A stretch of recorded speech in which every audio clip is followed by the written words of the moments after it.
Hi friends, flavour by Shiba ಚಾನೆಲ್ಗೆ ಸ್ವಾಗತ. ಇವತ್ತು ನಾನು ನಿಮಗೆ ಮರಗೆಣಸಲ್ಲಿ ಚಿಪ್ಸ್ ಮಾಡೋದನ್ನ ತೋರಿಸ್ಕೊಡ್ತಾ ಇದ್ದೀನಿ. ಇದು ಬೇರೆ ಒಂದು ವೆರೈಟಿ. ಇದು ತುಂಬ ಚೆನ್ನಾಗಿ ಅನಿಸುತ್ತೆ. ಒಳ್ಳೆ ಬಿಸ್ಕೆಟ್ ತಿಂದಂಗೆ ಇರುತ್ತೆ. ನಮಗೆ ಈವ್ನಿಂಗ್ ಸ್ನ್ಯಾಕ್ಸ್ಗೆ ಮಕ್ಕಳಿಗೆಲ್ಲ ತುಂಬ ಚೆನ್ನಾಗಿ ಅನಿಸುತ್ತೆ. ನಮಗೂ ಖುಷಿ ಅನಿಸುತ್ತೆ ತಿನ್ನಲಿಕ್ಕೆ. ನೋಡಿ, ಇದು ಮರಗೆಣಸು. ಈ ಮರಗೆಣಸು ನಾವು ತೊಗೊಳ್ಳುವಾಗ ಒಂದೊಂದು ಸಲ ನಮಗೆ ಗೊತ್ತಾಗೋದಿಲ್ಲ.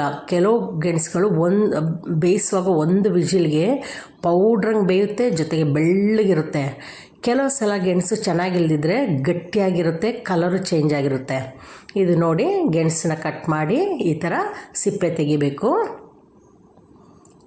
ಹಿಂಗೆ ತಿಕ್ಕಾಗಿರುತ್ತೆ, ಒಂದು ಪಿಂಕ್ ಕಲರ್ಲಿ ಆ ಸಿಪ್ಪೆನ ತೆಗೆದ್ಬಿಟ್ಟು ವೈಟ್ ಕಲರಲ್ಲಿ ಹಿಂಗೆ ಇರುತ್ತೆ. ಆಮೇಲೆ ಇದನ್ನು ಕೂಡ ಆಫ್ ಕಟ್ ಮಾಡ್ಕೊಳ್ಳಿ. ಕಟ್ ಮಾಡಿ ಚೆನ್ನಾಗಿ ತೊಳೆದ್ಬಿಟ್ಟು ಕುಕ್ಕರಲ್ಲಿ ಒಂದು ವಿಜಿಲ್ ಸಾಕು. ಒಳ್ಳೆ ಗೆಣಸಾದರೆ ಒಂದು ವಿಜಿಲ್ ಸಾಕು. ನೋಡಿ, ಕುಕ್ಕರ್ಗೆ ಹಾಕ್ತಾಯಿದ್ದೀನಿ. ಹಾಕ್ಬಿಟ್ಟು ಅದಕ್ಕೆ ಸ್ವಲ್ಪ ಉಪ್ಪು ಹಾಕಿ ನೀರು ಹಾಕಿ ಒಂದು ವಿಜಿಲ್ಗೆ ತೆಗಿಬೇಕು. ಆಗ ಒಳ್ಳೆ ಗೆಣಸಾದರೆ ವೈಟ್ ಕಲರಲ್ಲೇ ಇರುತ್ತೆ ಮತ್ತು ಪೌಡ್ರ್ ಥರ ಇರುತ್ತೆ. ಗೆಣಸು ಚೆನ್ನಾಗಿಲ್ಲದೆ ಹೋದರೆ ಒಂದು ಲೈಟ್ ಕಲರ್ ಚೇಂಜ್ ಆಗುತ್ತೆ, ಜೊತೆಗೆ ಗಟ್ಟಿಯಾಗಿರುತ್ತೆ ಅದು. ಆಗ ನಮಗೆ ಅದನ್ನ ಬೇರೆ ಯಾವುದು ಪದಾರ್ಥ ಮಾಡಲಿಕ್ಕೂ ಚೆನ್ನಾಗಿ ಅನಿಸೋದಿಲ್ಲ. ಅಂಥ ಸಮಯದಲ್ಲಿ ಅದನ್ನು ಬಿಸಾಡದೆ ಅದಕ್ಕೊಂದು ಸ್ನ್ಯಾಕ್ಸ್ನ ಹೇಳ್ಕೊಡ್ತಾ ಇದ್ದೀನಿ. ನೋಡಿ, ಈಗ ಬೇಯಿಸಿ ತೆಗೆದಿರೋದು ಕಲರ್ ವೈಟ್ ಬರಲಿಲ್ಲ, ಜೊತೆಗೆ ಗಟ್ಟಿ ಕೂಡ ಅದು ಪೌಡ್ರ್ ಥರ ಆಗಿಲ್ಲ. ಆಗ ಅದನ್ನೇನು ಮಾಡಬೇಕು, ಈ ಥರ ಸ್ಲೈಸಾಗಿ ಕಟ್ ಮಾಡ್ಕೊಳ್ಬೇಕು. ಬೆಂದ ಗೆಣಸನ್ನು ಉಪ್ಪಾಕಿ ಬೇಯಿಸಿರ್ತೀವಲ್ಲ, ಆ ಗೆಣಸನ್ನು ಈ ಥರ ಸ್ಲೈಸಾಗಿ ಕಟ್ ಮಾಡಿಕೊಂಡು ಬಿಸಿಲಲ್ಲಿಟ್ಟು ಇದನ್ನ ಚೆನ್ನಾಗಿ ಒಣಗಿಸಿ. ಒಂದು 2 days ಒಣಗಿದರೆ ಸಾಕು.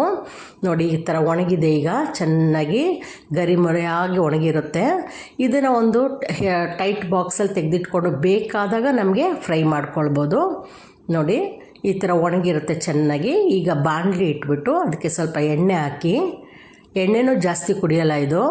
ಎಣ್ಣೆ ಚೆನ್ನಾಗಿ ಬಿಸಿ ಆಗಬೇಕು. ಚೆನ್ನಾಗಿ ಬಿಸಿ ಆಗುವಾಗ ಈ ಒಣಗಿಸಿದಂಥ ಗೆಣಸಿದೆ ನೋಡಿ, ಅದನ್ನು ಹಾಕ್ಕೊಳ್ಬೇಕು. ತುಂಬ ಚೆನ್ನಾಗಿರುತ್ತೆ, ಬಿಸ್ಕೆಟ್ ತಿಂದಂಗೆ ಇರುತ್ತೆ. ನೀವು ಮಾಡಿ ನೋಡಿ, ಹೋಗಿ ಬಂದು ತಿನ್ನಬೇಕು ಅಂತ ಅನಿಸುತ್ತೆ. ಅದು ಟೇಸ್ಟ್ ತುಂಬ ಚೆನ್ನಾಗಿ ಅನಿಸುತ್ತೆ. ಇದನ್ನು ಫುಲ್ ಫ್ಲೇಮಲ್ಲಿ ಇಟ್ಕೊಂಡೆ ಫ್ರೈ ಮಾಡಿ. ಸಿಮ್ಮಲ್ಲಿ ಏನು ಇಡೋದು ಬೇಡ, ಫುಲ್ ಫ್ಲೇಮಲ್ಲಿ ಇಟ್ಕೊಂಡೆ 2 ನಿಮಿಷ ಆಗೋಗುತ್ತೆ. ನೋಡಿ, ಇದು ಫ್ರೈ ಆಯಿತು. ಇದನ್ನು ತೆಗೆದಿಟ್ಕೊಂಬಿಟ್ಟು ನಮಗೆ ಅವಶ್ಯಕತೆ ಎಷ್ಟಿದೆ ಅಷ್ಟು ಮಾತ್ರ ಫ್ರೈ ಮಾಡ್ಕೊಳ್ಳೋದು, ಆಮೇಲೆ ಇಟ್ಕೊಳ್ಬೋದು, ಬೇಕಾದಾಗ ಮಾಡ್ಕೊಳ್ಬೋದು. ತುಂಬ ಚೆನ್ನಾಗಿ ಅನಿಸುತ್ತೆ ಕಾಫಿ ಜೊತೆಗೆ ಇದು. ಇದನ್ನು ಹೀಗೆ ಫ್ರೈ ಮಾಡಿ ತೆಗೆದಿಟ್ಕೊಂಡು ಸರ್ವ್ ಮಾಡ್ಕೊಳ್ಳಿ. ನೋಡಿ, ಈ ಕಲರ್ ಬರುತ್ತೆ. ಅದೊಂದು ಲೈಟ್ ಕಲರ್ ಬರುವಾಗಲೇ ತೆಗೆದ್ಬಿಡಿ. ಆರಿದ್ಮೇಲೆ ಇನ್ನೊಂಚೂರು ಕಲರ್ ಬರುತ್ತೆ. ಅದಕ್ಕೆ ಈ ಥರ ನಮ್ಗೆ ಎಷ್ಟು ಬೇಕು ಅಷ್ಟು ಮಾತ್ರ ನಾವು ಫ್ರೈ ಮಾಡಿಕೊಂಡ್ರೆ ಸಾಕು. ಚೆನ್ನಾಗಿ ಎಣ್ಣೆ ಬಿಸಿ ಇದ್ದರೆ ಮಾತ್ರ ಹಿಂಗಾಗೋದು, ಇಲ್ಲಾಂದರೆ ಮತ್ತೆ ಗಟ್ಟಿಯಾಗಿಬಿಡುತ್ತೆ. ಇದನ್ನು ಬಿಸಿ ಆದಮೇಲೆ ಹಾಕಿ ಚೆನ್ನಾಗಿ ಫ್ರೈ ಮಾಡಿ ತೆಗೆದು ಸರ್ವ್ ಮಾಡಿ ಟೇಸ್ಟ್ ಮಾಡಿ. ತುಂಬ ಚೆನ್ನಾಗಿರುತ್ತೆ.